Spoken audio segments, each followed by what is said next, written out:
to the Brisbane Lions. They are through to the grand final. Hello everyone, thanks for joining us on Footy Feedback. Well, it looks as though we might have finally produced that grand final we've all been waiting for. The season's best two performed teams have made it to that last Saturday in September.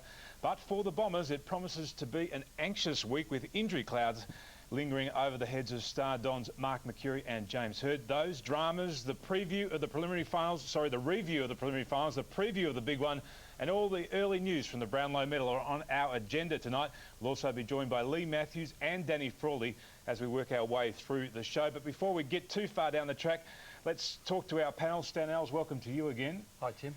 Your highlight from preliminary final weekend? My highlight, I had to pick two, and they were the two Michaels. Saturday afternoon, Michael Long. In a game where Essendon were really throwing the challenge down, I thought struggled. The fact that he sat on the bench, and now we're hearing that he may not play, that to me was a real highlight. And then Saturday night, Michael Voss. Now I know they've got a sensational midfield, and we trot out the names, Black, Ackermanis, Lappin, but Michael Voss is something special. He is so close to the complete footballer. I just think it's magnificent. He took control very early, didn't he? Steve Silvani, welcome back to you. We missed you last weekend. Yes, in no state to come in and do it. Man, Monday, you're at the laundry, mat, is that right? Just No, it's, I didn't do a run or anything like that, but probably just looking after the other young kids there. Good to see you back anyway. Thanks very much. Now, before we go any further, have you decided yet whether or not you're going to play on? Well, I'd love to think that I'm playing on next year, so obviously I'm still licking my wounds after a week and a bit ago against the Tigers, but I've got a bit of time to make decisions there, yeah. Have you put an actual date on that decision? No, I haven't. Will you be? Will I be putting... No, actually, I'm probably just reviewing things at the moment, and I really want to play, to be honest. That's what I want to do, so we'll see how things go. Okay. Rohan Connolly, you would have probably wanted to play at the weekend, given that second half fade out by your Bombers. What was going through your mind in that, particularly early in that last quarter? Oh, the ambulance had been called and the bed reservation had been made. I was in a bad state, I can tell you, and anyone who's in the press box will testify to that. Look, I thought they were gone, and I think a lot of them probably thought they were gone too. And if Crode's shot had hit the post, they were well and truly gone. And you know, those are the sort of twists of fate that determine premierships, I suppose. And you know, maybe that was their stroke of luck. Hopefully, well, you know, with the supporters hat on, hopefully they can go on with it. But we are going to see a great grand final, I think, and we're due one. We've got our fingers crossed, haven't we? Absolutely. Let's have a look at the winners from preliminary final weekend. Essendon, of course, by 9 points after that second half fade out against the Hawks. And who knows what would have happened had Crode's kick not hit the post and actually gone through for a goal. Would they have had the momentum to go on with that? And the Brisbane Lions by a whopping 68 points at the Gabba on Saturday night, and they were emphatic about the way they went about their football. Let's just take a look at the key injuries from the weekend, because the Essendon people have got their fingers crossed at this stage. Mark McCurry has an ankle injury, James Hird has a groin, and Michael Long has a knee injury. Now, it's uncertain as to which of those players may or may not play at the weekend. At this stage, I think that James Hird is probably a good bet to play. Mark McCurry, he's still probably about a 60-40 chance, and Michael Long, it's unknown as to how serious that knee injury in fact is. And if we move through to have a look at the incident in the early part of the game here, Mark McCurry just holding his ankle in the early part. It didn't look like a serious injury, but it must have been reasonably serious, because not only did he not participate further in the game, he actually left the ground on crutches on Saturday night. Yeah, he didn't muck around about it, did he? And he's not a player that comes off easily. We've seen that in times. McCurry will stay on the ground, but certainly just a very simple one, but it looks to me as he's getting a real tweak. I think he's come on a bit quickly though. I mean, I noticed he was off for crutches yesterday. He was, you know, they were doing some wading through the seawater there, and he was doing that all right. I think he's a much bigger chance now than he was 24 hours ago. Well, there's no way that James Hird hit the MCG on Saturday fully fit, because his early form against Jonathan Hay, he just looked way out of touch. Here he is actually, this is during the game, he's stretching his groins.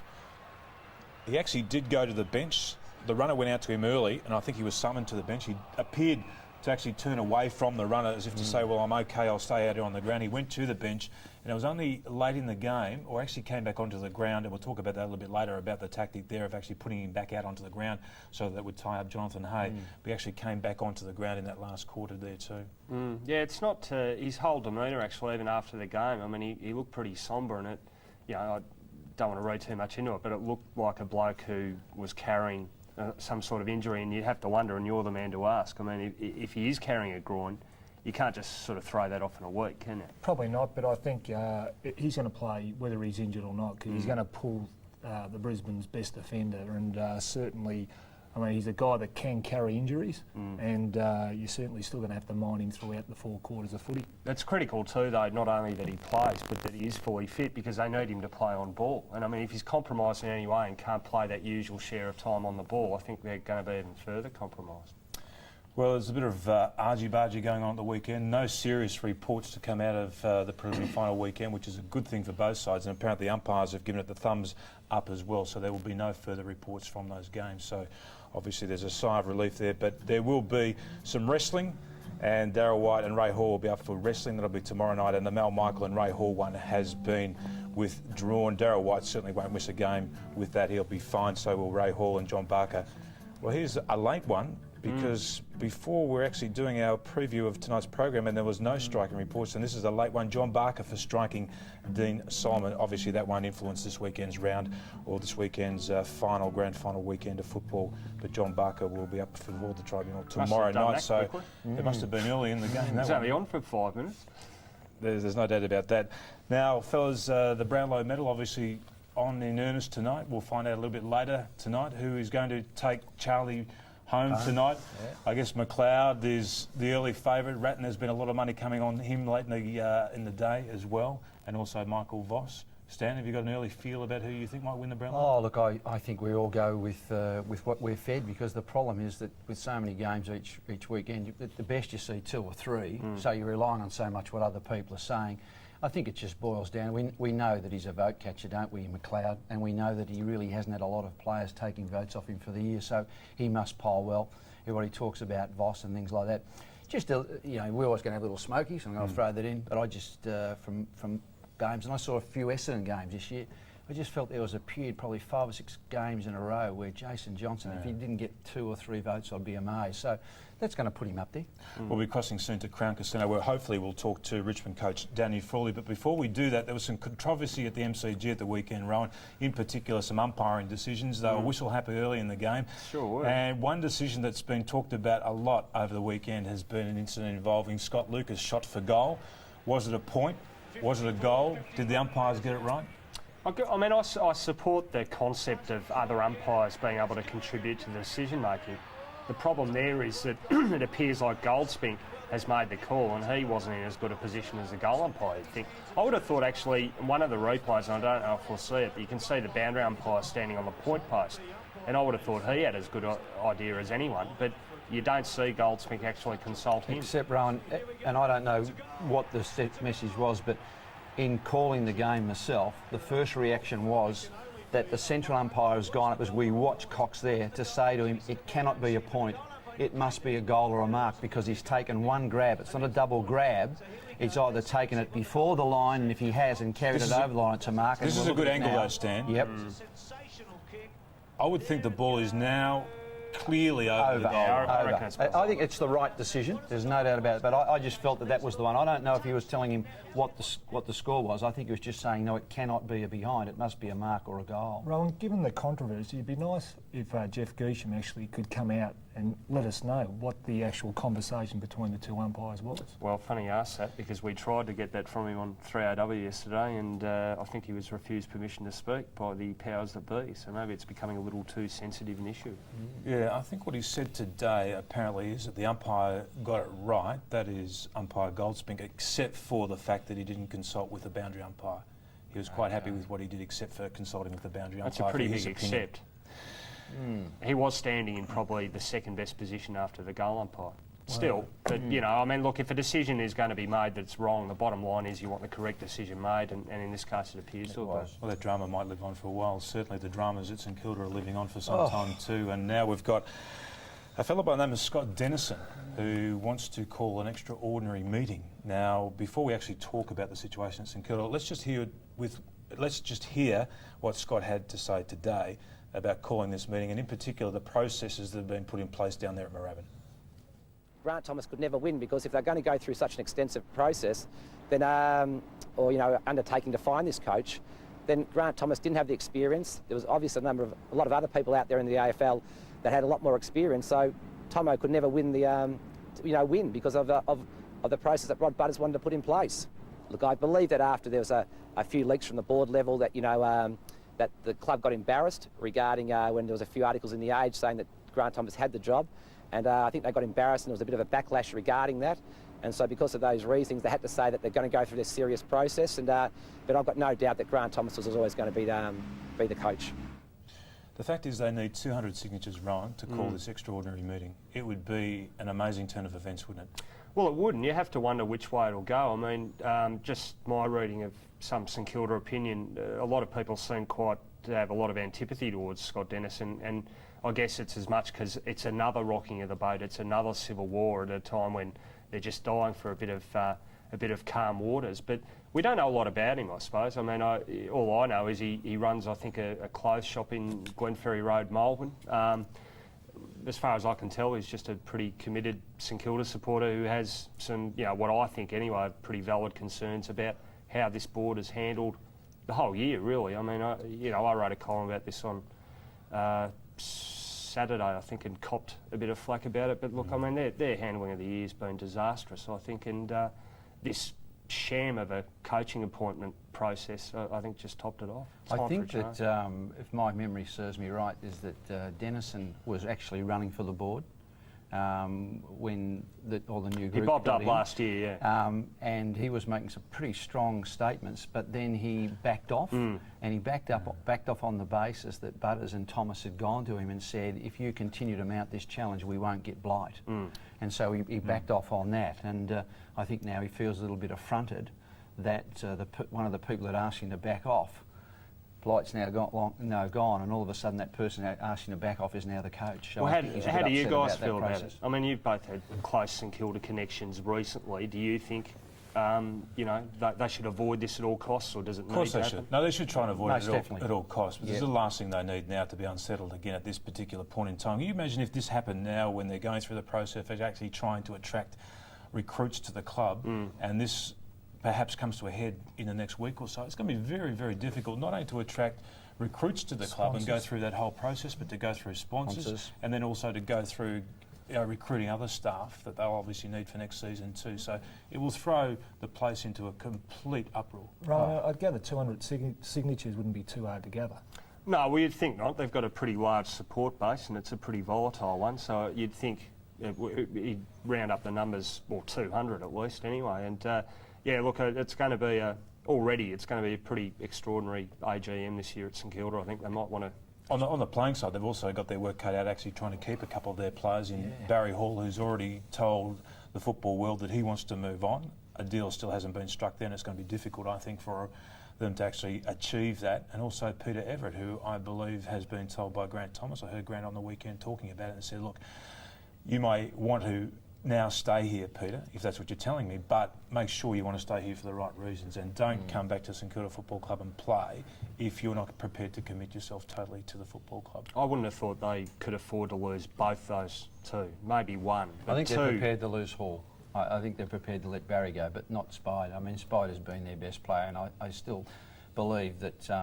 Look, I think that Grant can establish enough relationship with Spider to stay. I don't have a problem with that. You do have to pinch yourself and remind yourself quite frequently that this same club was in a grand final 4 years ago. It's just staggering. Let's just move on now and listen to what Scott Dennison had to say actually about the retention of Barry Hall and Peter Everett. Obviously, Barry Hall and Spider have got their own opinions of where they want to head in their future in football, and ideally, I guess they're tremendous players, and you don't want to see those type of guys leaving the club. But I guess if they want to leave, I just think that the club shouldn't stop them. Got to have players who want to play at the club, and hopefully then they can do a good trade with those players and get players who want to come down and play at St Kilda. Another story that's been circulating late today on 7 News was the Dennis Pagan and the North Melbourne hierarchy of the administration have had a minor fallout.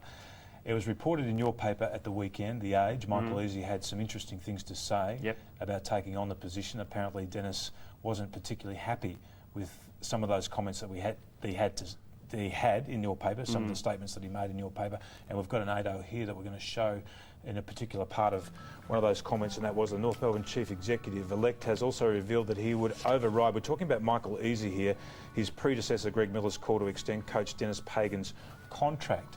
Now that was in an article written by Caroline Wilson in The Age, and furthermore to that Age article, Dennis was contacted apparently by Fremantle, and there was some negotiation that took in part over the weekend, and there's been a meeting today between Dennis Pagan and also Michael Easy at North Melbourne. So perhaps things aren't too rosy there at the minute either. No, my understanding, it was a good get by Caro too, and my understanding of it is that I think Dennis was as perturbed by the fact that he would now be reporting to Jeff Walsh, who, according to Michael Easy, will have a much more responsible role as Director of Football Operations. And Dennis has probably been he and Kevin Sheedy have probably been bigger influences over their clubs than any other coaches I can think of in the last 10 years, and I don't think that would have gone down too well with him. So, interesting summer at Arden Street. Do you think there's some life in this story? Do you think that Dennis Pagan would actually walk out?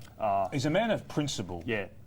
That would be one area that I could see him actually walking out of the club. Well, you know him better than me. What do you think? Well, on principle, I would think on principle he could if it got to that, but gee, one would have to expect that it wouldn't get to that at North Melbourne. Well, it's too late, isn't it? I mean, it's you wouldn't, intellectually and practically, it's probably too late to change a coaching appointment now, isn't it? You need to get everything in train. You need to be thinking about who you're going to recruit, who you're going to draft. Oh, I think from Dennis's perspective, he's absolutely thrilled that the Fremantle position's still open. What do you think? It's some enormous bargaining power, and might add an all you got to do is just be seen out the airport, and I think they'll be rushing like mad to talk to you again. So and extend his contract. Yeah, my word.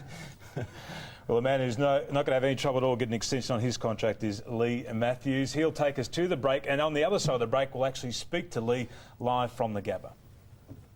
Maintaining our position, I think, more than anything. I mean, we finished second, and I think when you finish first or second at the end, round 22, it's nice to actually get to the grand final and maintain your position going in.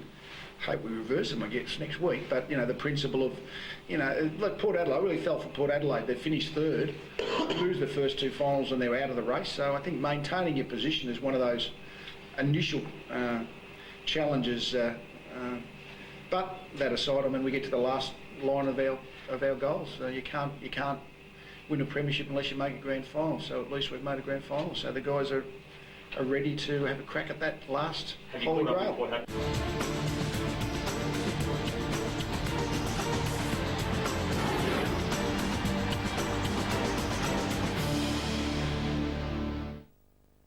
They excite, they inspire.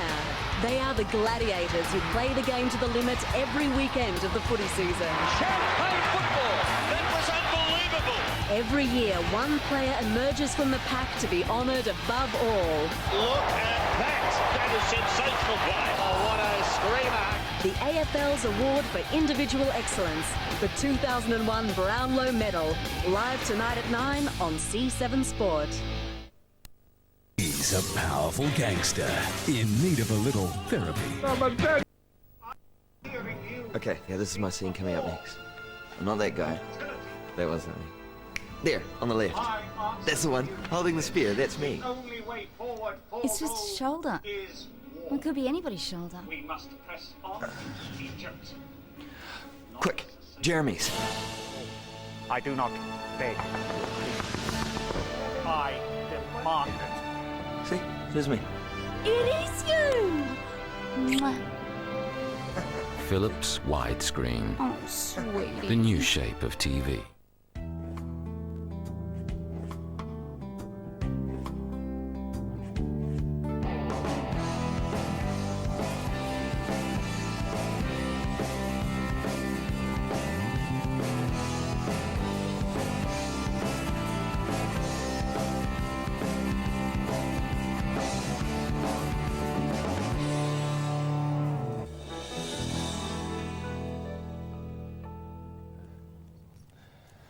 Welcome back to Footy Feedback. Well, the Bombers are in the grand final for the second year in a row. A real chance to win back-to-back premierships. They got over the line against Hawthorn at the weekend by 9 points, but the cloak and dagger stuff started before the game. We saw Dean Wallace, who was named in the team.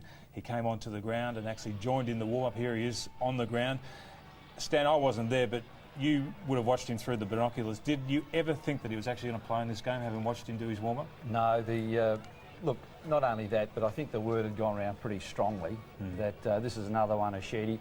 The more speculation was who's hiding in the rooms, and it was a lot of the talk was Gary Moorcroft, really, and I think we were probably caught out because Moorcroft didn't run out. But I don't think there was too many people who were surprised when it was a pretty good warm-up he did, actually. It was very impressive. Did you need to do a warm-up in 26-degree heat?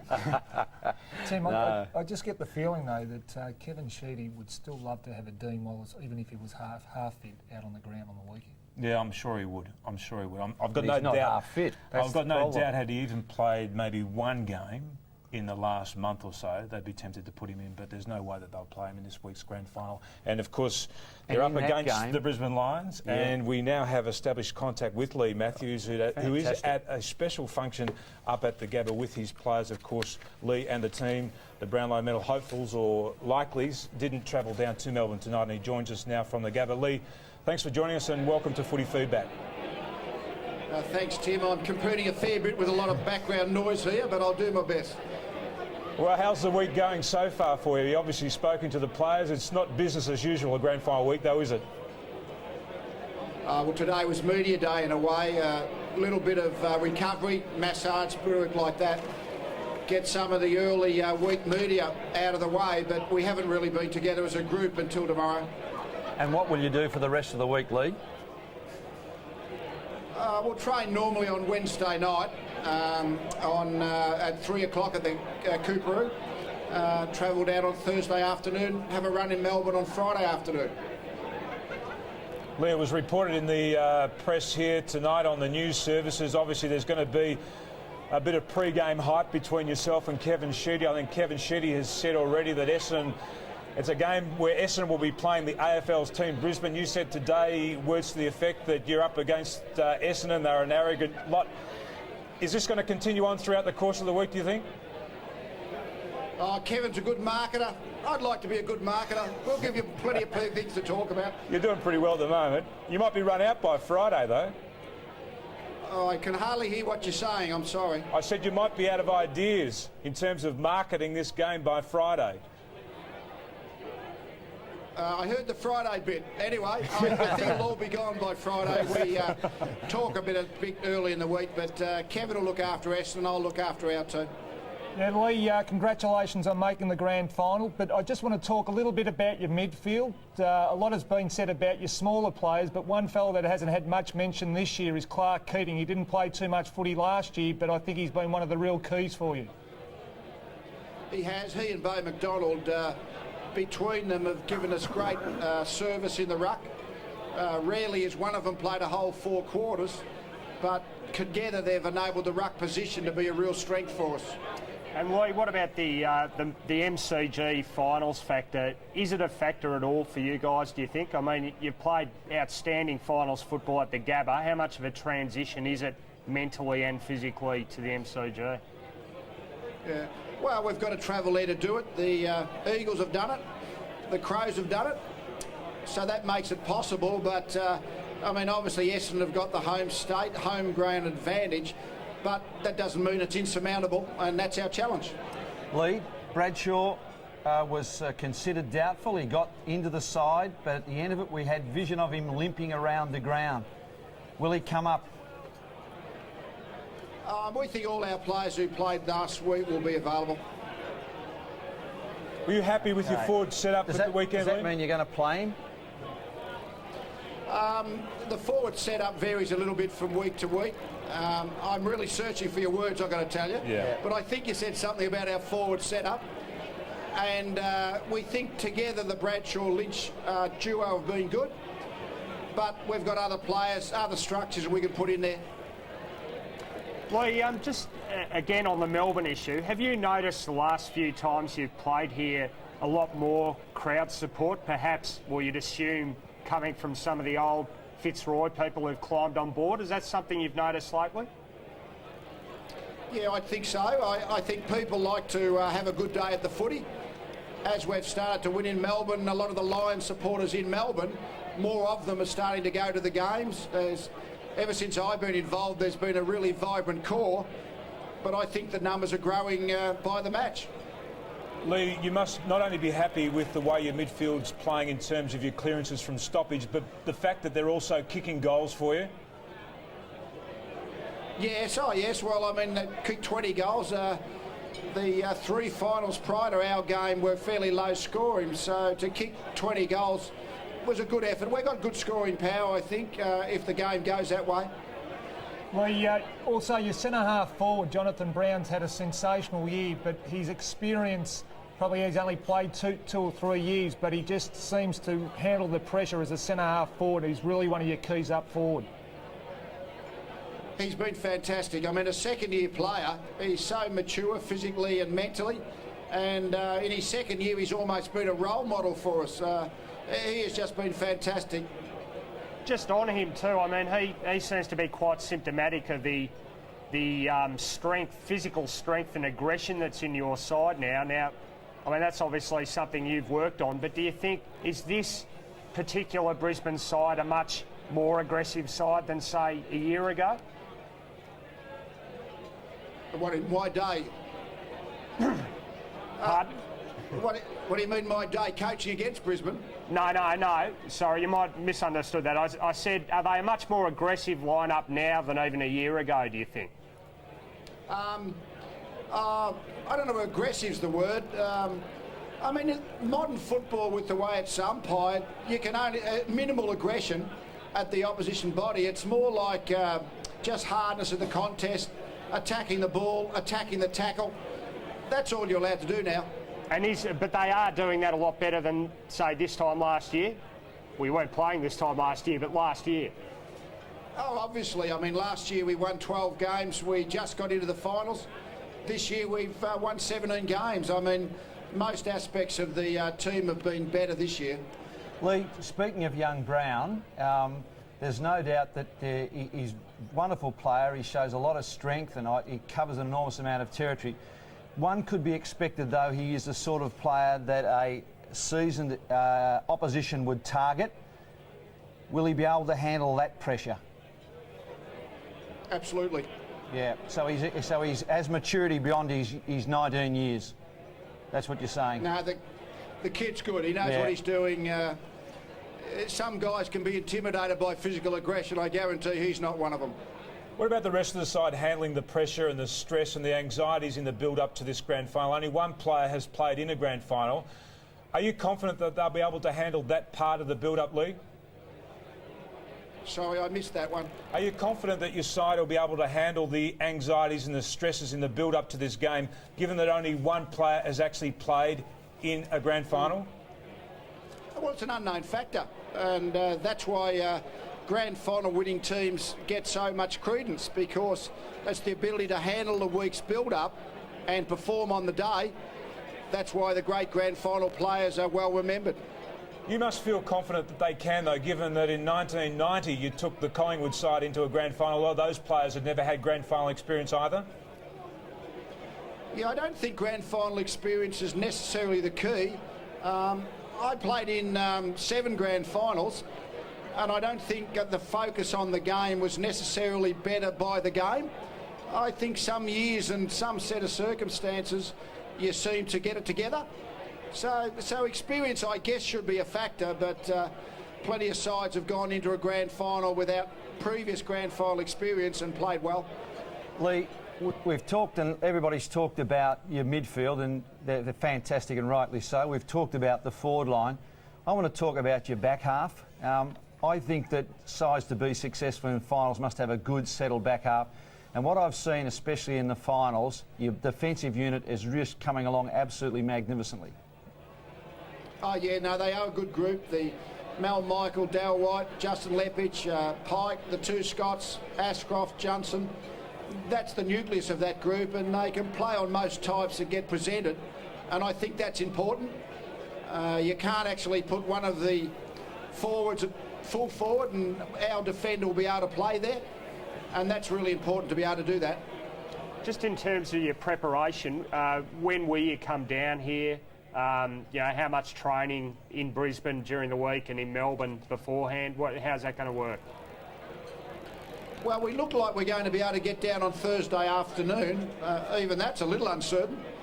But we have to be down Thursday afternoon so that we can be in the grand final parade. Will you train at the gym? We're in Melbourne. Yeah, we'll have a run at the MCG later in the afternoon, 4 o'clock-ish. Lee, what have you got planned for the Lions supporters after the game? Sorry, that'll have to give you that one again. What have you got planned for the Lions supporters down in Melbourne after the game? Well, the winning team, of course, goes to the tennis centre. There's a dinner on that night. I think it depends on our flights back on Sunday, what is happening Sunday morning. That is still to be confirmed. Lee, Darryl White played his 200th game at the weekend. He spent a fair bit of time on the bench. Was he, in fact, injured, or were you just resting him? Oh, no, he was got a bit sore later in the game, had a little bit of a chest infection, a bit short of breath. We took him off when the game was safe. You had a real luxury to be able to do that on Saturday night. Did you expect a much closer contest than what you were given? I'm sorry to do this, but this is terribly difficult. The sound's terrible. Say that again softly. I was just saying, did you expect a closer contest than what you were given on Saturday night? Yeah, sorry, Tim. Yeah, absolutely. I mean, you always go in thinking it's going to be a tight contest. You're hoping that it's going to be a big win because our tension levels are easier. But certainly to be a long way in front for most of the last quarter was not certainly what we would have thought would have happened. Now, I just want to clarify this one, Lee. We've talked about everybody but you. What's the difference between Lee Matthews, the 1990 Lee Matthews, to the late Lee Matthews of this year? Well, I'm 10 years older, and I hope that means I'm 10 years more experienced. Lee, just finally before we let you go, and I know it's been difficult there for you to hear us, but as an Essendon player in 83, 84, 85, brawls at the start of those games, when we played against you as the coach of Collingwood in 1990, big brawl in that game too. What can we look forward to on Saturday? Oh, I doubt any of that, really. I mean, I think footy's changed. The melee rule, the wrestling rules, the fact that umpires just bounce the ball and get the play going again. I mean, there's real exaggerated rough stuff. I tend to think it's a bit of another era. I don't think it's football of the 21st century. Well, Lee, congratulations on what you've been able to achieve so far this season. I know it's been difficult for you tonight, but we really appreciate you giving us your time, and good luck at the weekend. Thanks, guys. Lee Matthews there, the coach of the Brisbane Lions, live from the Gabba. Now, there's no doubt that if Brisbane win the grand final at the weekend, Lee will be chauffeur-driven around Queensland, I reckon, for the next 12 months in a Rolls-Royce. We can't give you a Rolls-Royce on this program, but if you watch Footy Feedback each week, you will know that we are giving away a Nissan Pulsar. You've only got one more week to put your entry in, and we'll be drawing the winner next week. But this is the answer to last week's question in the AFL What Happened Next competition. The answer to last week's question in our Nissan Pulsar What Happens Next competition is... The goals, and the ball is marked there, down there by Watson, right on the boundary line. The Magpies got off to a slow start, but they're starting to settle down now. Takes a hook around... C. Ball hits two posts. That hit the post, and the scores are dead level. He hit both posts, Lou. Be watching next Monday night at 7:30 to find out the correct answer in this week's What Happens Next competition. Yes, and if you're sitting around waiting for Danny Frawley to come up on Footy Feedback, he won't be with us tonight. We've had real difficulties, technical difficulties. You can't even say the word, that's how bad it is. That's how difficult the difficulties are at the minute, and we won't be able to establish contact with Danny Frawley tonight, but no doubt we'll get to speak to Danny over the summer months. Rohan? Oh, just a comment on the Nissan Pulsar competition. I mean, we're near the end, we can say it now. The questions are either ridiculously easy or ridiculously hard. I don't reckon even Shane Watson remembered doing that. Can I just ask you a question here? Yes. And probably everybody around the panel, because I was desperate to ask Danny this. Probably almost the most used word Danny spoke was respect. Do you think at the end of the season he got what he wanted, and that is the Tigers have the respect of the football public? Because he really thought they didn't get it. Listen, Stan. That was another thing Danny said a lot of. Listen. I think they won the respect of the football players. Absolutely. They won my respect over mine for sure. And I was a pretty hard marker against them as a side. You don't finish in the top 4 if you're not a reasonable side. You could actually say quite categorically that there was only 2 sides in the competition that were clearly better than them this year. Yep. And they're playing off in the grand final this weekend. Yeah, I've got no question they got respect, but also they also got the final experience that they've lacked probably over the last 4 or 5 years, and that's going to put them in good stead for next season. There's no doubt one man who has won the respect of the football public, and in particular Fitzroy supporters, the old Fitzroy supporters and the new Tiger supporters, and that's Paul Broderick. Perhaps he's played his last game. We'll have a look at the vision of the Richmond side leaving the ground at the end of that game on the Gabba at Saturday night.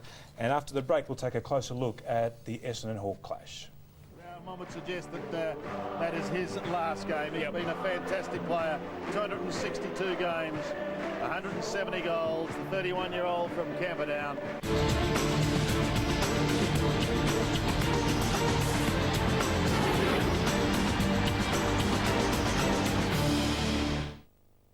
So you love your motorsport? Then get into Australia's leading motorsport program, Checkered Flag. Every week we bring you the hottest local and international action from on and off the road. 4 wheels, 2 wheels, the speed, the power, the skills, the spills. If it moves in motor racing, you'll see it on Checkered Flag.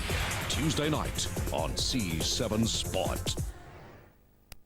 Mike Tyson, the baddest man alive, steps back into the ring. Lock up your dogs, send the kids out of the room, pop open a beer, and watch this for as long as it takes. Because no one knocks him out like Mike. That's all it took, one shot. Feared Iron Mike Tyson takes it to IBC champ Super Brian Nilsson. Live on Main Event, Sunday, October 14, 5 a.m. Call 1-300-300-666 and book now.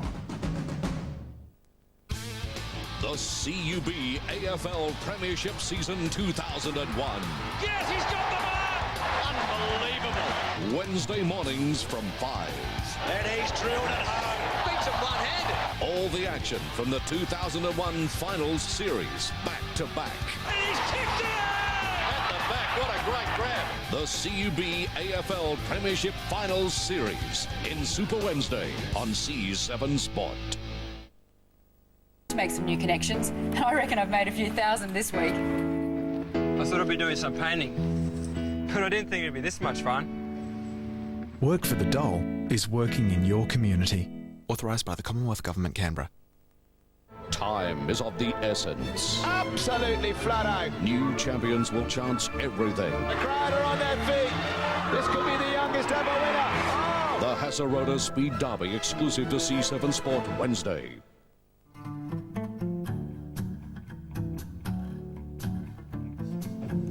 Well, the conditions at the MCG on Saturday looked near perfect, but it was difficult to score goals. Only 20 goals kicked for the afternoon. And Stan, obviously that wind at the MCG, and it might be interesting to hear what Steve Silvani has to say about that. Very windy the weekend before when you played against the Tigers, but it also looked like it was causing the players some real concerns at the weekend. Yeah, obviously, Tim, I think Hawthorn may have gone out on the ground to warm up and they had a few shots at goal, but sometimes you can probably read too much in windy conditions. You probably allow for it too much rather than just try and hit your target with a nice straight kick. There's Daniel Chick there and also Harford just discussing the wind conditions. Yeah, the only problem with that, Stephen, you'll know this specifically, he can be having that shot from that position. He can move 30 metres around and the wind will affect you differently, and that's the problem. It's not as if you're playing the old suburban ground where the wind can come in and it blows straight down, you can read it, and the coach says, we'll kick out this side and we'll defend out the other side.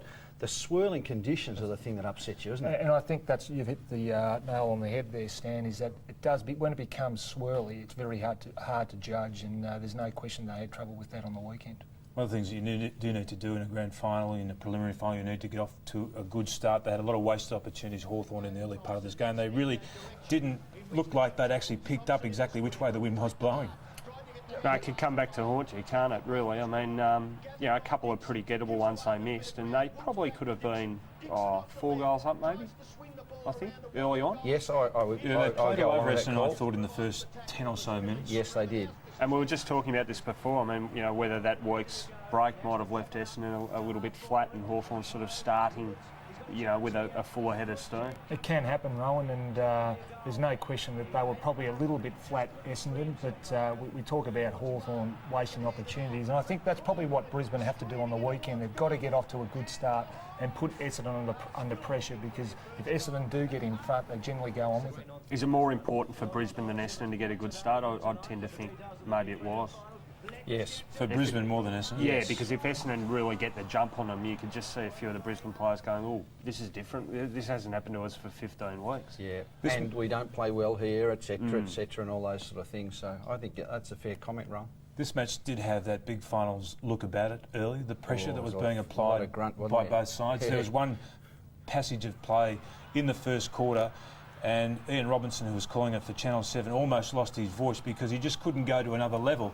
He was getting that excited by the pressure that was being applied by both sides. It was extremely Things like that, close. see that? Yeah. Nearly every time you got the ball, you were really driven into the turf. And I think it was, as you pointed out, Tim, it was the tackling from both sides that probably wore both teams out at the end. I mean, really, you just needed a couple of guys to get their legs going at the end of the game, but as we saw, both teams were really shot at the end. Without being overly sentimental about it, I mean, we made a lot during the week about, you know, return to the 80s, Hawthorn Essendon, but it was that sort of game. It was a really hard, physical, bruising game, the sort of games that, you know, you and Hawthorn used to turn on 15 years ago. It was a ripper. And a couple of things that really came out probably after half-time were the amount of guys that started to cramp. I mean, that's quite unusual to see that today. Well, it was 26 degrees out there at the MCG on Saturday, and we saw the players from both sides actually putting on the ice vests at quarter time and at three-quarter time. Here's some of the Essendon players in the huddle during their break with the ice vests on. Do you feel like you get some sort of benefit from that immediately, or...? Yeah, well, to be honest, Tim, I've never tried one of those vests. I know a number of guys, particularly you probably carry half a dozen of the vests, and they tend to go to the on-ballers that do quite a bit of running, so I really can't tell you whether you would benefit from that. Maybe that's what your teammates were looking for at the dry cleaners the other morning. A new vest. How do you dry clean ice? There's dry ice. well, Lee Matthews had some interesting thoughts on that, didn't he? Because he was questioned about the game, and he watched it on television, and we're going to listen to Lee's response to the questioning on the conditions and the wearing of those vests. Funny game. I mean, Essendon obviously were dominated the first half, but in the third quarter, I just thought they just couldn't run. They'd stopped. So I'm not quite sure. It was a strange second half. It was warm in Melbourne today, wasn't it? Yeah. Maybe the hydration would have helped them. Tim, can I just, one little thing we just neglected there too. I thought it just shows you how in finals the bench is so important. We talked about the physicality. We talked about how tough it was. I thought the significant things, two really important players in the third quarter were boys who were kept out of the action, Loney and Green. Kept out of the action, didn't cop the physicality. When they come on with young legs, they absolutely just bounded away from the Bombers and turned the second quarter dominance by Essendon into one where all of a sudden the third quarter they were chasing. And Steve, I mean, your thoughts on, it's different when you're running with the footy to the amount of energy it costs you when you're actually chasing somebody? Oh, particularly too, Stan, when fresh legs come on. I mean, you might have done the hard work on your player and certainly have him under control. And equally, they're as tired as you are. But when you've got to come up, particularly in that heat, when you come up against a fresh player and he's fresh and he's recovering a lot quicker than you are because you've done the work in probably the first half of the game, it's very tough to probably keep up with them, and as you said, they get the rebound because they've got the fresh legs. Just on that fitness thing too, I mean, the game was sort of seen as being a bit of a battle between the two fitness gurus, John Quinn of Essendon and Beauden Babachek at Hawthorn, and a few Essendon blokes cramped up, and I saw today there are people sort of questioning John Quinn's fitness regime, which I think is a bit harsh after 3 years, and you know, 26-degree heat does get pretty hot. I wouldn't be calling John Quinn into question just yet. There was no doubt that James Hird was well below 100% fitness, but one of the real marquee matchups in this game was James Hird against Jonathan Hay. Yeah, no question, Tim. I think we all knew that probably James Hird came into the game under a cloud, but I thought that Jonathan Hay played him very well early. He put him under the pump, he tested him out, and of course James probably suffered from that and probably niggled his injury a little bit. Stan, I've got a question for you. When James Hird was obviously injured, Essendon put him back out onto the ground because they wanted to actually tie up Jonathan Hay. James Hird ran away from the ball effectively, drawing John Hay with him. Were you surprised that Hawthorn actually kept John Hay then on James Hird? Oh, I couldn't believe it. I would have thought that everybody realised what was going on. Firstly, I would have thought Hay would have called somebody back to release him up, but then he may be under instructions not to do so. But it amazed me because, look, everybody knew that James couldn't run. And this, to me, was even more so in the second quarter. We've talked about Hay stitched him up in the first quarter. But Hirdy had about 9 possessions in that second term because he came up the ground, but he won. But you notice when he won the footy, he stood still, took one step to lay it off. He couldn't run, and that was so obvious. I was amazed he came out. It was apparent then he was going to be used as a decoy. But why you wouldn't have got Hay, you just would have thought, now get him up around that half-back line, give us some rebound. He'll kick a goal off the half-back. But I think they were just so obsessed about James. If Hird gets clear, he's such a barometer for Essendon. He only needs to get one easy kick a goal, and I think that they were so concerned about that they allowed that to happen. The Hawthorn skipper, Shane Crawford, was picked up by Mark McVeigh. How did you read that matchup, Rohan? Oh, I thought McVeigh did pretty well. I thought momentarily Heffernan had him at the start, but I did lose track of the matchups pretty early. But I reckon McVeigh's had a great year, and he's played this role really well a number of times during the year. He's aggressive, he has a dip, and I guess the key with him is it's his third year as senior footy. He knew this was make or break time. He's played all year. Probably still one of the fringe members of the side. You want to make sure you're in that grand final team, and he's done really well. He's earned his spot. Interesting how Hawthorn lined up after half-time. They went really one-on-one. They tried to really shut Essendon down, have direct accountability for opponents, but Crawford seems to be playing that sweeper-type role across half-back. Sauce, he plays that well, doesn't he? He's a brilliant reader of the play. Oh, there's no question. I think, once again, his fitness too, Tim, that if he can get a bit of the ball, he tends to set Hawthorn up, and I think that's what they did after half-time, that he started winning a bit of the ball, and where they struggled to get the ball in quickly before half-time, they started to pump the ball down to their forward half, and they got goals as a result of it. You're talking about setting up. Steve Alessio was very good for Essendon in the early part of this game, and perhaps he played one of his better games, although if you talk to the Essendon people, they believe that he's been in very good form over the last month or so. He has. I mean, he won the game against Sydney. His ruck work's improved. He's been holding more marks in the last month than I can remember him holding before, and he's clearly a confidence player, and his confidence is pretty high, and he's been a very important player for them with the demise of Barnes, I suppose. Yeah, Stan, last year we saw Steve Alessio play a lot of his footy out of the forward pocket and off the bench. He's really matured once again this year because he's had the chance to play in the ruck. He's taken over the number one ruck role, and it's amazing how players blossom when they get a chance to play a lot of their footy on ball. Yeah, and the other thing, Stephen, that I've picked up on, by doing this, he's become more physical player. If anything in the ruck, I don't think he was a physical player. He was a touch player and anything. But I think he's added physicality to it. He's not a stupid physicality, but he's really, protecting people. The unfortunate thing, of course, is Barnesy. I mean, Barnesy, he's got no support. When he was forced to have a rest and John came on, John is just struggling some terrible, isn't he? Oh, and there's no question too, Stan, that I think Sheeds would love just to plonk Alessio down in the forward pocket for a short time this weekend, just to be able to try and stretch the Brisbane defence. There's no doubt about that. I think that Alessio, and we've seen it so many times in the past where big fellows who've been predominantly played as tall forwards, even like Paul Salmon, yes, really they grow and blossom into true ruckmen and very good players when they're given time on the ball. And I think Steve Alessio is one of those blokes too. He's never really been given a lot of time on the ball. Before Barnes arrived, there was Somerville, and only now we're actually seeing that he is capable of carrying over the ruck duties. He's always, that's what I was going to say, he's always had a lengthy queue ahead of him, and he had, particularly early in his career too, had a history of unusual and quite serious injuries that interrupted his seasons almost year in, year out, and he's probably never had the consistency of football until the last few years too. We're at the point end of the season. There's only one game left in the AFL season for 2001, and there's only one opportunity left for our viewers out there too to win themselves a Nissan Pulsar. This is the final Nissan Pulsar AFL What Happened Next competition question. So grab your pens. Here's your last chance to win a Nissan Pulsar sedan or hatch. The Nissan Pulsar has air conditioning, airbag, CD player and keyless entry. Simply watch the following AFL moment and tell us what happens next for your chance to go into the draw to win Australia's best-selling small sedan. Sharp's not letting him go. Fans wanting a 15-metre penalty. Starting to look dangerous now, Aston Peter. They still can't get the goals on the board, though, can they, Luke? What happens next? A, goal is kicked. B, goal is missed. C, mark is taken.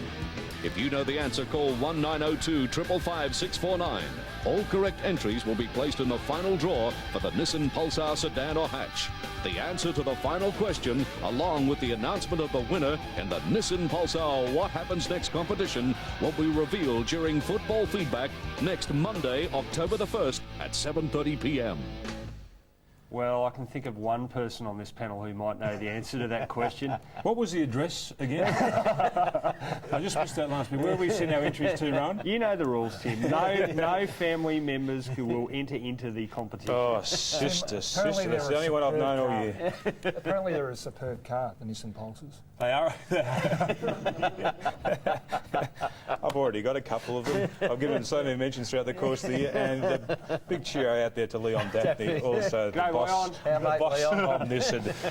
Well, Kevin Sheedy, he does drive a Nissan. He doesn't drive a Nissan Pulsar, he drives a Nissan Patrol, and he's got bull bars all round his Nissan Patrol because he's one of the worst drivers out there on the road.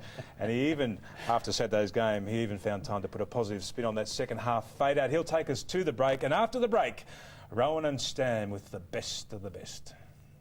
The game will do us a world of good because we really had a week's rest, and we'd probably got out there in the first half and we could have been 8 goals ahead, really. I mean, I know they kicked a number of points, but we missed some shots just so close that we should have been actually... we missed 2 or 3 opportunities that we should have been probably 10 goals at half-time, say to 2 maybe.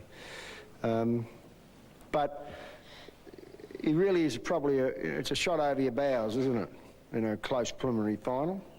And I think that it's not too bad, really, to have and remind your team to actually know how real hard it is to get through the grand finals. Because it's a lot harder to win AFL and get to AFL grand finals than the old VFL grand finals. I've made a couple of comments on that, and people just don't realise it, you know.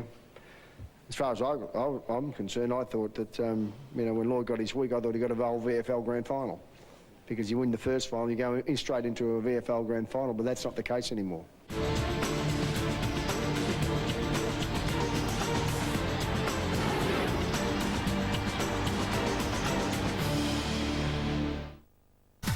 Peter Donegan, Peter Dacos and Mark Harvey, along with a host of special guests in a live 4-hour footy-focused grand final special. They'll look at last-minute preparations, talk with the players and coaches. They analyse team tactics, uncover the latest goss in a comprehensive lead-up to the big one. It's must-see for every footy fan. The footy-focused grand final special, live Thursday at 4:30 on C7 Sport. No, he's not changing TV channels. He's driving probably the most advanced four-wheel drive system this country has ever seen. It lets you choose the perfect driving mode for any situation with the flick of a switch. So if you own a different one, you'll probably feel like switching. The Nissan V6 Pathfinder, the four-wheel drive has changed forever. Hundreds on Hewlett-Packard notebooks now at Harvey Norman. Save $200 on the 54M Omnibook with 800 megahertz processor and 14.1-inch flat screen was $33.99, now $31.99. Save a massive $400 on the 55M Omnibook with Pentium 3 processor, DVD drive and 56K modem was $43.99, now just $39.99. And save $300 on the 56M Omnibook with a Pentium 3 processor, CD burner and DVD drive was $62.99, now only $59.99. Okay, yeah, this is my scene coming up next. I'm not that guy. That wasn't me. There, on the left. That's the one, holding the spear. That's me. It's just a shoulder. It could be anybody's shoulder. We must press on Egypt. Quick, Jeremy's. I do not beg. I demand it. See, there's me. It is you! Philips widescreen. Oh, sweetie. The new shape of TV.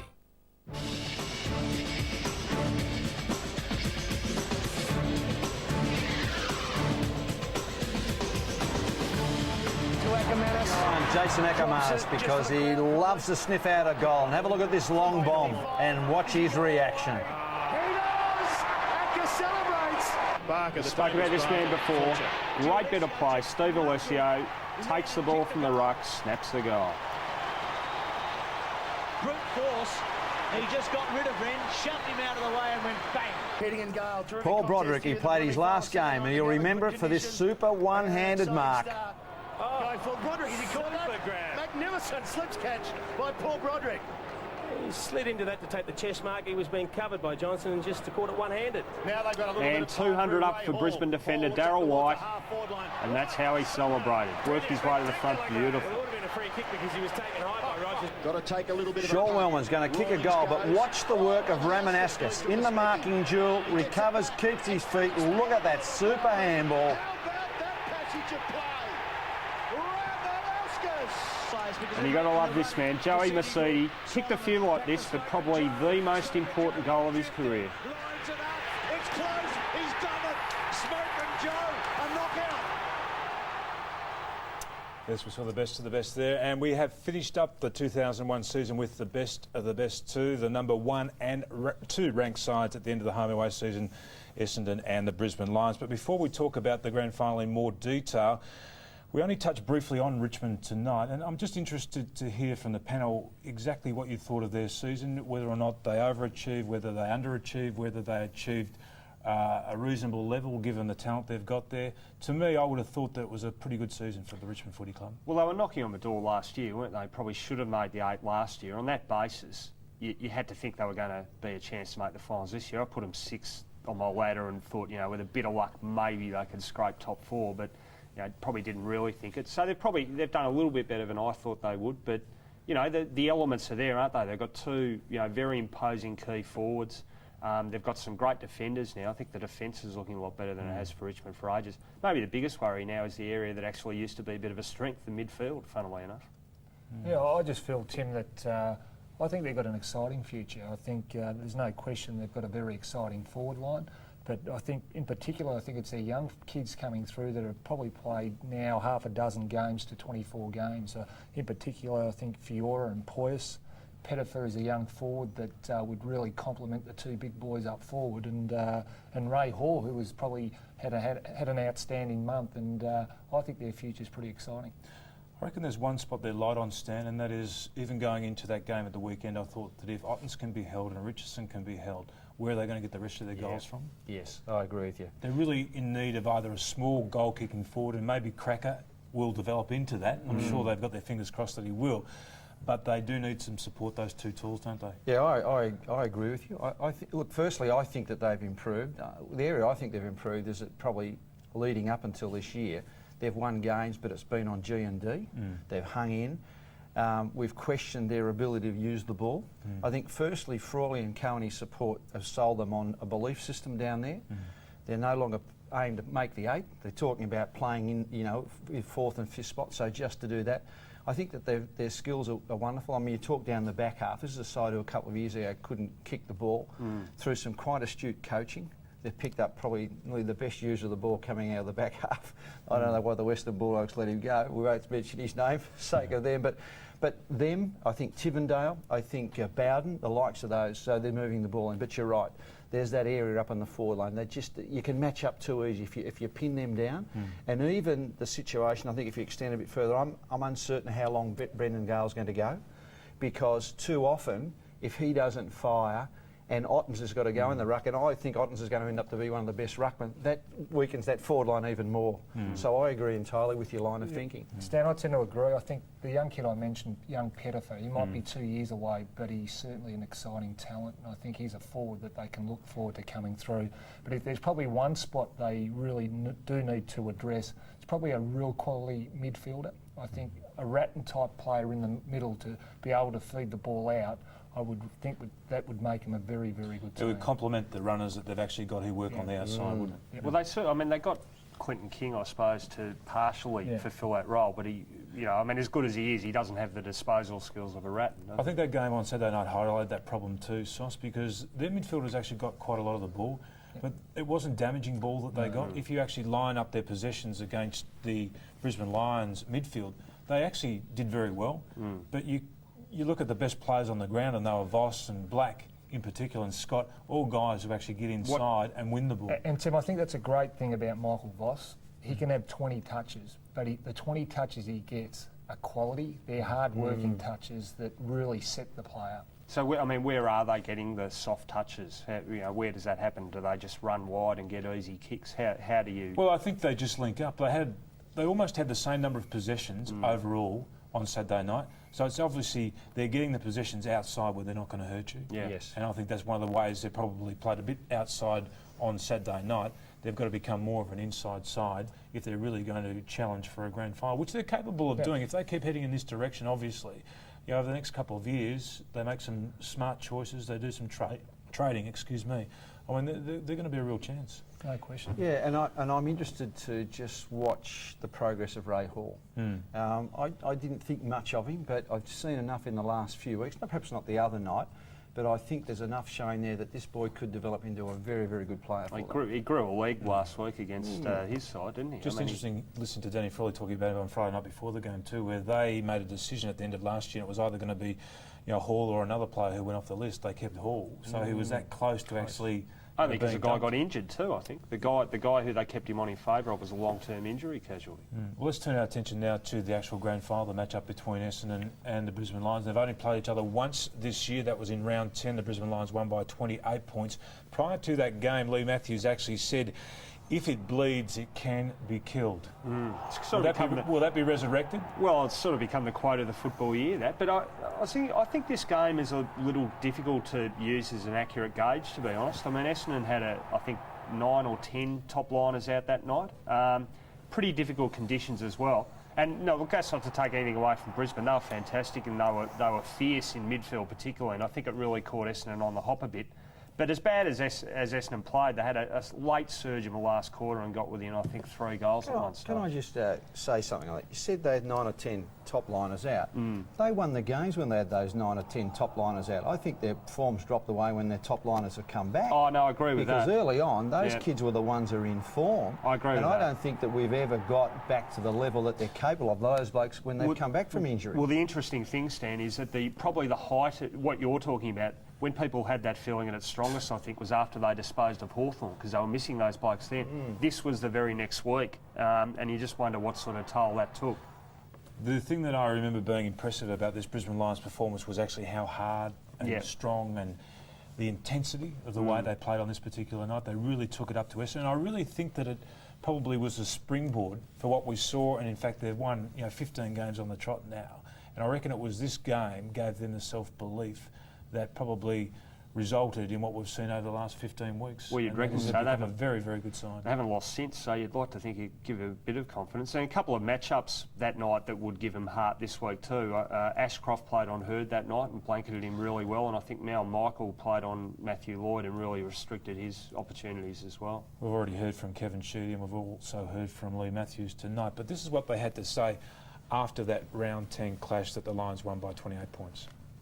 We didn't play well, but we're still there with a chance, believe it or not, even though they had the, 70 more possessions than us. We just had to kick 1 or 2 goals. Fletcher might have held the ball a couple of times where you don't get a shot at goal. All of a sudden, at one stage it might have been 1 goal, 3 down. And all of a sudden, you got perhaps 45 minutes to go. And that puts the pressure on them then.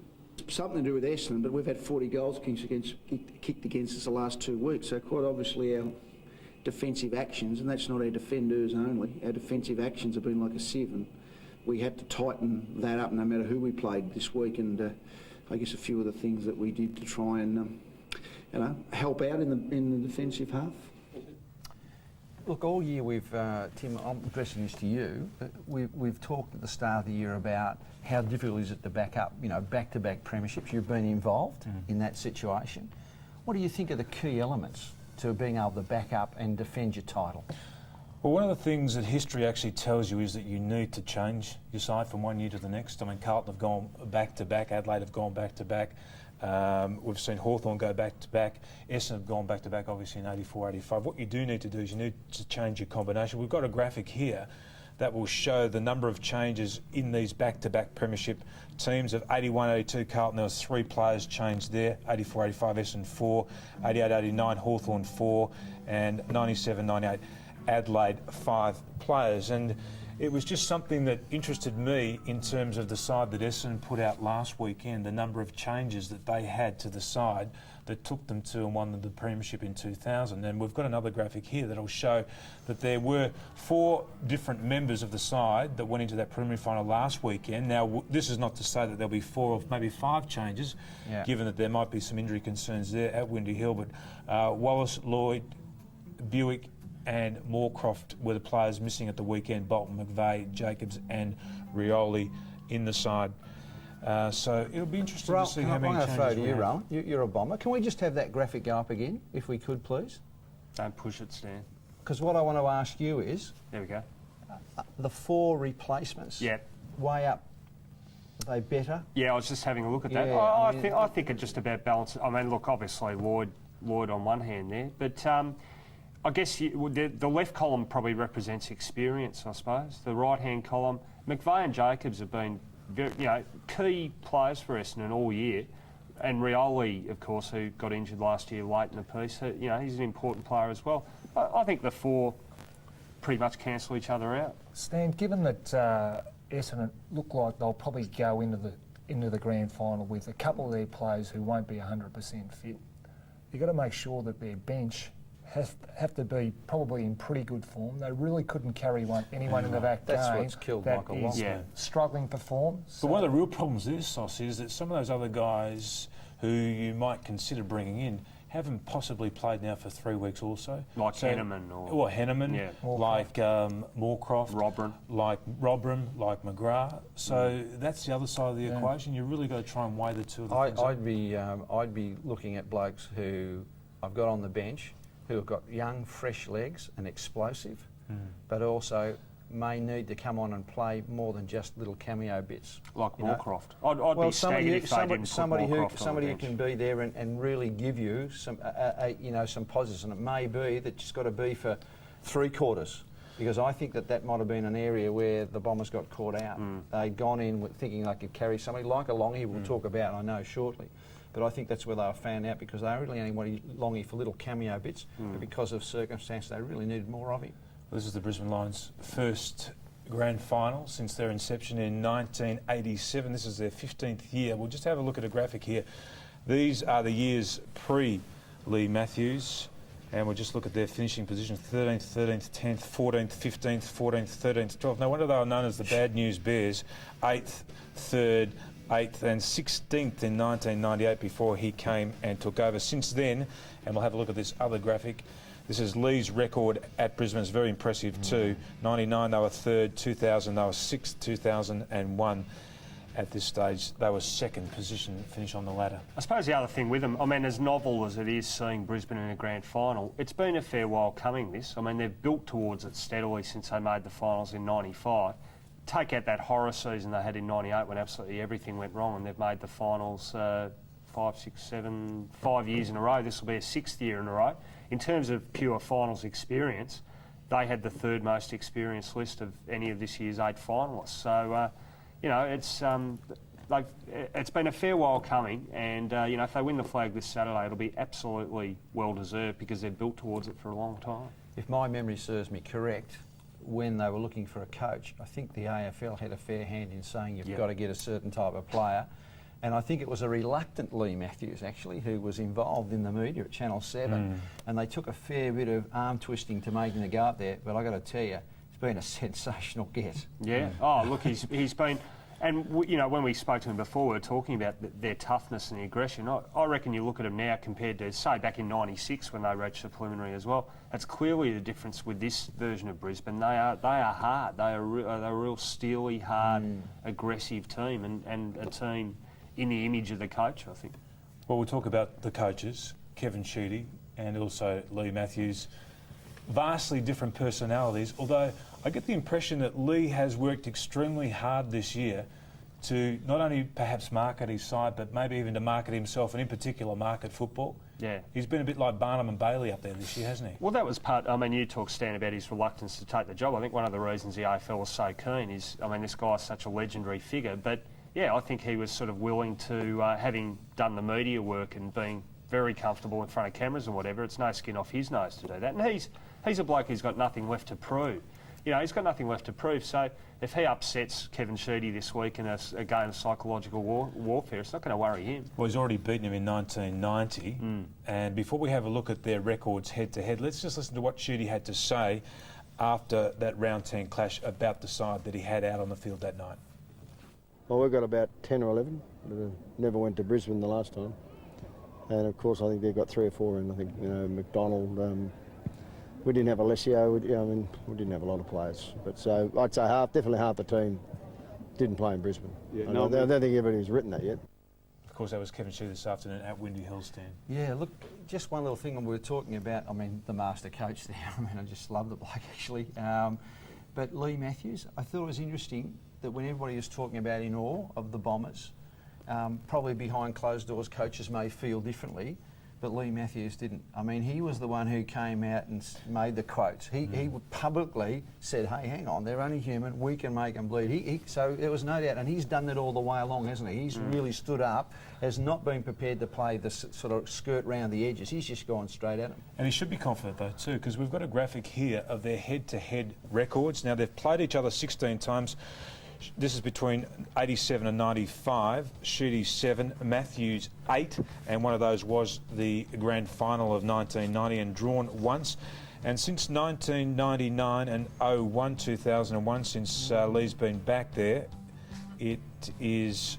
Played 3. Played Sheedy 3, 2, so it's Sheedy 2, 1 man. So it's 9 and 1 drawn. Pretty close to that. I reckon that's remarkable, isn't it? That's a very revealing stat, that, because, you know, without checking, you'd have to think Sheedy's win-loss record would be superior to any other coach in the competition. But, you know, he's the one bloke he hasn't actually had the wood over.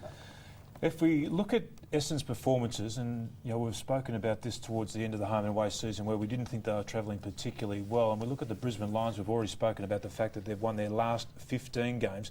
Let's just look at their last 8 performances. Essendon have lost 3 of those, they won 5, and of course Brisbane won 21 points, 33, 31, 51, 33, 31, 32, 68. So on average, Brisbane have been winning their games comfortably by 5 goals, if not more. So they clearly are one of the best and most informed sides that we've probably seen head into a final series. I think they've been playing the best footy in the competition for probably the last 2 months. I mean, you had a look at Essendon's chart there. They've won 5 of their last 8, but it probably could have, you know, narrow escapes against Sydney and Hawthorn. It could be 3 out of 8, really. Yeah, they did. They got home that last kick, didn't they? Against the Sydney Swans. Yep. Sauce, from a player's point of view, would those statistics mean anything to you, buddy, or you just be worried about who you're on and what you're going to do to him? It's the matchups on the field. That's right. I think every player out there on the weekend's got a job to do, and it's not about being best on ground. It's about making sure that when the siren ends at the end of the day, your team's up, and I think that's the way every player should approach it. I reckon the other most important thing is that you get your tickets out of the way early in the week. You take your phone off the hook about Tuesday night, and you make sure that all your family members have got tickets. I'll tell you a funny story about Kevin Sheedy. I had one of my brothers drove over to the grand final in 1984, arrived unexpectedly with a carload of mates. There was 5 of them in a car, drove over from Adelaide for the grand final. They didn't have tickets. He came to me half an hour before I was leaving to go to the game to see whether they had any tickets. I said, where can you get tickets from? So I get in the game. The first bloke I run into is Kevin Sheedy. I said, Sheedy, you wouldn't happen to have any grand final tickets. He reached into his pocket and he took out a handful of grand final tickets. So it was him. Yeah, well, he is the scalper. Well, that was the year they only got 92,000 at the grand final. And we got sidetracked there because we weren't going to talk about the... Who cares? That's important. I mean, because what about you would have had stories like that. So all those thousands of Essendon supporters that missed out today... Give Kevin Sheedy a call. Kevin Sheedy, proprietary limited. But the other thing, Sauce, is to really time you find all these wonderful friends that you've forgotten about in the years gone by.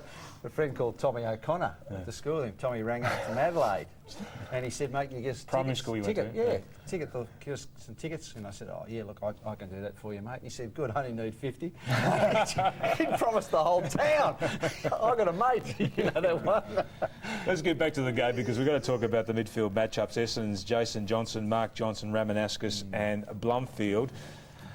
The marquee probably midfielders there. I could see Ramanauskas playing a role in there, although Essendon haven't been unhappy about actually taking him out of the midfield and playing him on somebody who might play as a half forward or even a forward pocket. Voss, Black, Lappin and Akamas, they really are the fab for those players there. Well, you think Essendon can't possibly win if they just try and go head-to-head and fight fire with fire. They've got to shut down at least 2 of those 4. Sure. It's one of the real difficulties. There's other names there. Heffernan, obviously Solomon, who plays more as a defensive player, won't go into the midfield itself. Hardwick won't go into the midfield. McVeigh may.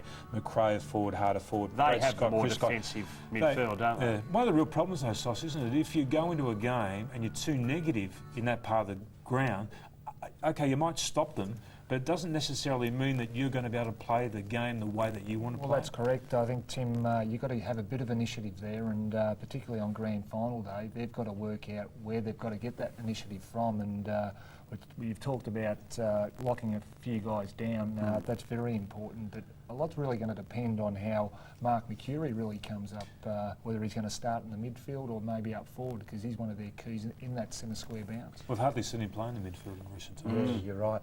The other thing too is that we're going to look at who's going to be the starting group in there. I mean, who's going to be in where the hard ball is, who's going to win it, who's going to be outside, but then assumes the on-ball running roles and things like that. I think that's going to be fantastic. That's where the $64 question's about Hurd.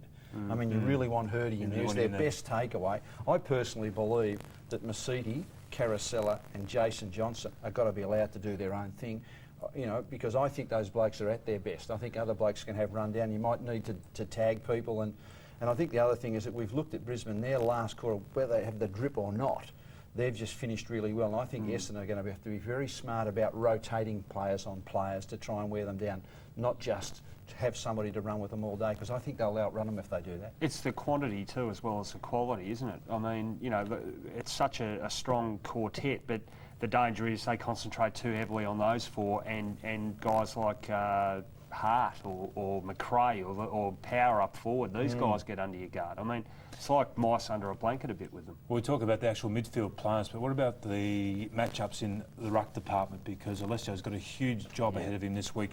Alessio and Barnes up against Keating and McDonald. Keating and McDonald were just excellent the way that they played last weekend against Gale, and I thought that Richmond were probably a little bit slow to get Ottens in there in that centre bounce because they were really getting belted in that part of the ground. Keating, right from the first bounce, was sensational. He doesn't mind the body thing, big crackers. He will jump into them, and they've done it continually. This is in the early part of the game, Stan. And this is the first bounce, in fact. Just watch his follow-up, look.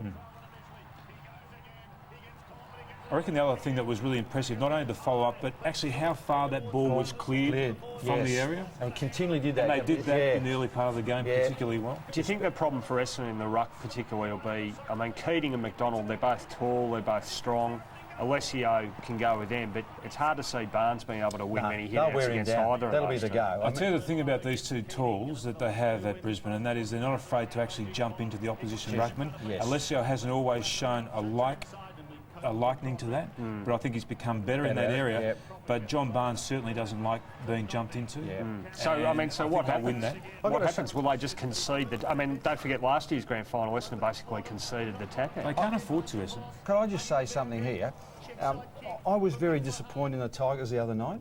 Watching those setups, I really thought that they did it poorly, the Tigers, perhaps on the night.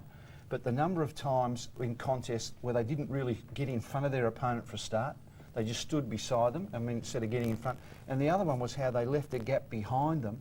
A number of times even when the ball was flipped over the back, or they allowed, in my opinion, I think a couple of times they allowed the Tigers to hit the ball, just hit it forward. They sat back. I think Essendon are too smart in that area. I think that we'll have much more of a contest. I'm just saying to everybody, don't get too carried away. They're a great side, but I think they were flattered the other night because I don't think they had real pressure on them. We've talked a lot about the midfield. What about the forward line setups? Obviously, Matthew Lloyd comes back in for Essendon this weekend, and also Lynch comes back in for the Brisbane Lions. Unknown at this stage whether or not Bradshaw will play. He was limping particularly badly towards the end of that game when he went up the race.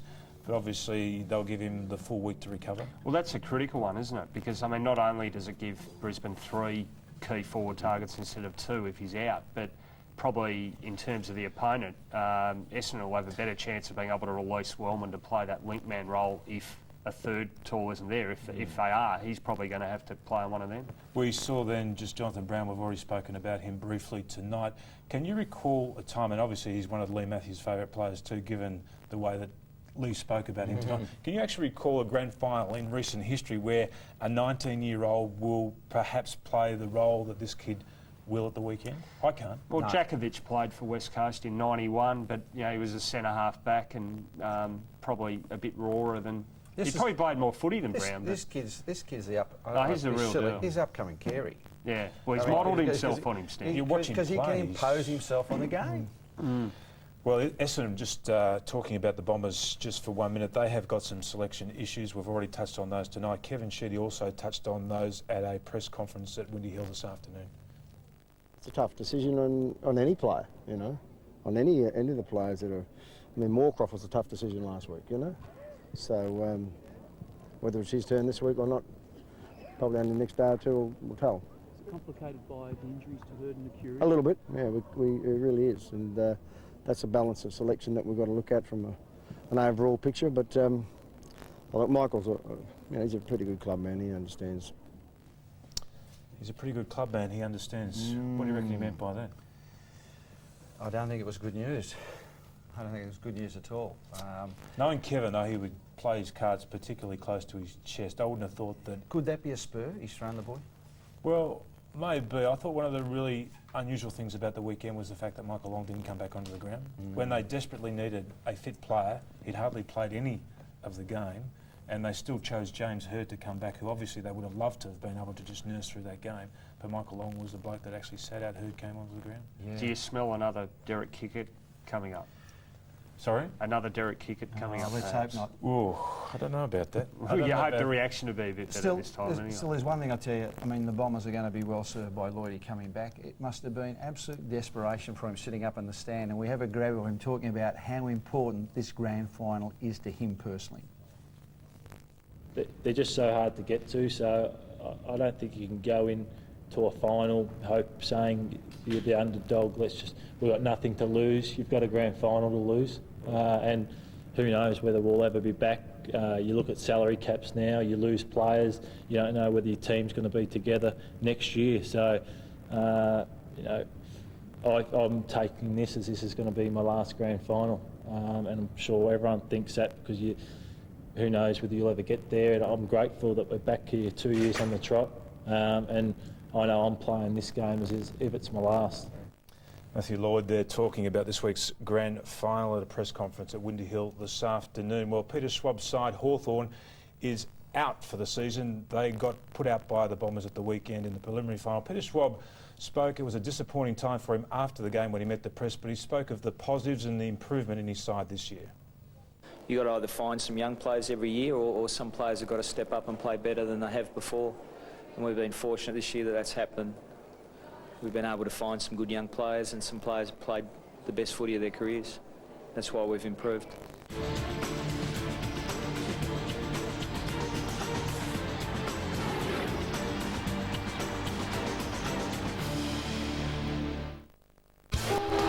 The CUB AFL 2001 Premiership season. Magnificent mark. And you can see every game in the finals series live or replayed leading up to the grand final live on C7 Sport. He's got it! The quest for Australian football's most prized trophy, and we've got it covered. It's a high flyer, what a grab! The final series of the CUB AFL 2001 Premiership season on C7 Sport.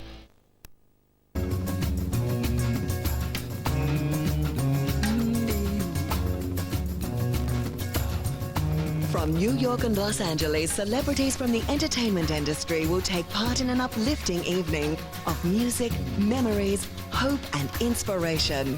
Unite with them to help raise funds for the relief effort and to help raise the spirits of a shaken world. America, a tribute to heroes, Monday and Tuesday on O.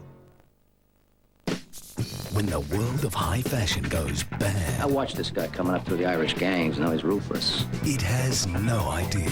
Got a problem. Who it's taking on. You're not thinking of going back to your old ways, are you? Is that such a bad idea? You know, sometimes the law works. And sometimes it doesn't. No judge, no jury, no appeal, and no deal. Guns make you nervous. Death Wish 5. Now showing on Movie 1. It's Grand Final fever on C7 Sport. Campaign football. 16 hours of action, back to back. Featuring some of the greatest clashes of all time. A fitting lead-up to our live coverage of the 2001 Grand Final. The stars, those unforgettable moments. AFL Grand Final Fever, Friday afternoon from 3 on C7 Sport.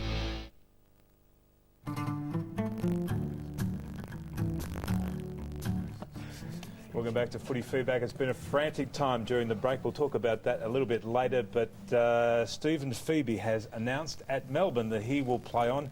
Stanley's only 14 games shy of the club record held by Robbie Flower. Held by Robbie Flower. Look, it's a fantastic effort by Stephen. We'll have a look at their debut in 1988 and 258 games compared there with Robbie Flower. I don't think you put him in the same class, but in terms of service and what he's done, overcome a probably tardy start this year, and everybody was thinking, no, it won't be any good, but when they're under the pump, he really came through and carried the can. Well done, Stephen, and I hope you go on and equal Robbie.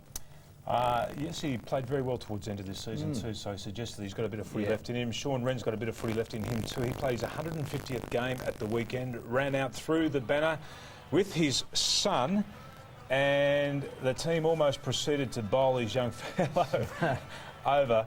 And there he is. Look, he's doing and the stretch I reckon ups. he's just about as excited. Watch the high five on Daniel Harford. Watch this. This is brilliant. Well done. Dangerous trend in footy this. We saw Buddha Hocking's daughters dangerously upset the other week when he came out for his last game at Geelong. And well, talk about one of the most dangerous things, Rohan. Some of the dangerous things that happened during the break here. Rohan Connolly, of course, has got his tux on, and he's off to the Brownlow. Thanks a lot. But, ladies and gentlemen, there is evidence to suggest that all members of the media need to be skin-folded. Have a look at this. The skin folds would need to be taken with the jaws of life. Can we just get it up again? There is a fair bit of coke and pie in that. I can't believe you've done that. Can I just say, I've got 6 months to work that. No, you can't. Coming up on C7, let's just take a look at the rest of the week. Grand final week. It's the biggest week in football. Footy Focus Grand Final special with Donna's halves, dakes and crackers. Stan and I will also be out there at Windy Hill during the week, along with Dermot Brereton, Robert Walls, Patrick Smith, and many, many more. One-on-one this week, and my special guest was Alan Jeans, and he had some very interesting things to say, not only about football today, but also the old Hawthorn days and the early St Kilda days too. And of course the grand final, 1 p.m. Saturday, we'll be picking up the action, Essendon versus Brisbane from the MCG, and that'll be live right across Australia. Rohan, you're obviously off to the Brownlow tonight. I've just got a quick cheerio to Teresa at Lennox Heads in New South Wales. There's another grab for Rohan Connolly. Okay, we're straight off to the Brownlow. No, thanks for joining us on Footy Feedback. Steve Silvani, thanks to you. Stan Ellis, thanks to you. Rohan Connolly, thanks to you. Off to the Brownlow. Have a good night. Gutbusters.